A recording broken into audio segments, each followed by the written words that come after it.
বিকেলের জন্য এই রেসিপিটা খেতে কিন্তু খুবই ভালো লাগবে। আর এই রেসিপিটা খেতে যে এত মজার হয়, যতবার বানিয়ে খেয়েছি ততবারই মুখে লেগে আছে। এই রেসিপিটা বানানো কিন্তু একদমই সহজ।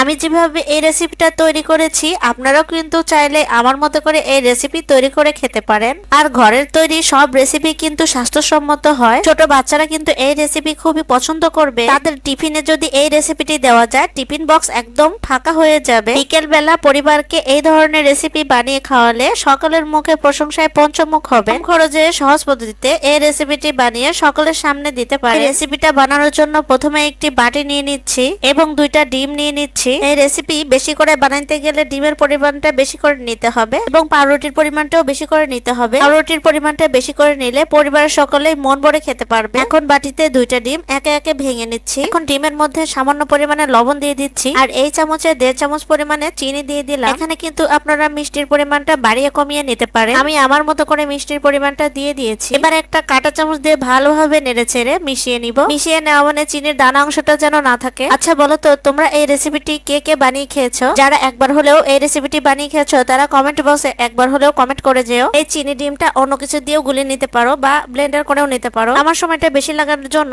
আমি এখন ব্লেন্ডার করে নিচ্ছি। আমার ঘরে যেহেতু ব্লেন্ডার মেশিন আছে, তাই সবকিছু আমি মিশিয়ে নিতে ব্লেন্ডার মেশিনে ব্যবহার করি। তাতে সময়টা খুবই কম লাগে। আর এই লোভনীয় জিনিস খাওয়ার জন্য যত কম সময় লাগানো যায় আমি সেই ব্যবস্থাই করি। আমার ব্লেন্ডার করা হয়ে গেছে আর চিনির সব দানা কিন্তু মিশিয়েও গেছে। আমার এই রেসিপির মূল জিনিসটাই হলো ব্রেড। আর ব্রেড ছাড়া কিন্তু এই রেসিপিটা তৈরি হবে না। এই প্যাকেটের পুরো ব্রেড দিয়েও কিন্তু আপনারা বেশি করে রেসিপি তৈরি করতে পারেন। আমার জানা মতে এই রেসিপিটি যারা একবার তৈরি করে খাবে তারা এই ব্রেডের তৈরি এই রেসিপির প্রেমে পড়ে যাবে। আমি এখানে প্যাকেটের 6 পিস পাউরুটি নিয়েছি। আপনারা চাইলে বেশি করে নিতে পারেন। প্যানের তেলটা কিন্তু খুব বেশি হিট করে ফেলা যাবে না। তেলের হিটটা বেশিও না আবার কমও না, মিডিয়াম ভাবে নিতে হবে। এখন ডিম চিনির মিশ্রণটা যে আগেই তৈরি করে রেখেছিলাম তার মধ্যে ব্রেডটা চুবিয়ে নিয়ে তেলে ভেজে নিব। আমি আগেই বলে দিচ্ছি, এই ডিম চিনির মিশ্রণের ভিতরে যদি বেশিক্ষণ এই ব্রেডটা রাখা যায় তাহলে কিন্তু গলে ভেঙে যাবে। সো তাড়াতাড়ি করে কাজটা করে নিতে হবে। আমি এখন একটা একটা করে সবগুলা ব্রেড ভেজে নিব। ও আরেকটা কথা, ডিমের গন্ধটা যদি আপনাদের কাছে ভালো না লাগে, ডিমের কাঁচা গন্ধটা দূর করার জন্য আপনার ঘরে যদি ভ্যানিলা এসেন্স থেকে থাকে তাহলে একটু দিয়ে দিতে পারেন। আর যদি না থাকে এমনিতেও তৈরি করে নিতে পারেন। আমি এখন ব্রেড গুলো দিয়ে ব্রেডের এক পাশ একে একে ভেজে নিচ্ছি। ব্রেড গুলো এমন ভাবে ভেজে নিতে হবে যেন বেশি পুড়ে না যায়। মাঝে মাঝে ব্রেডটা কিন্তু চেক দিতে হবে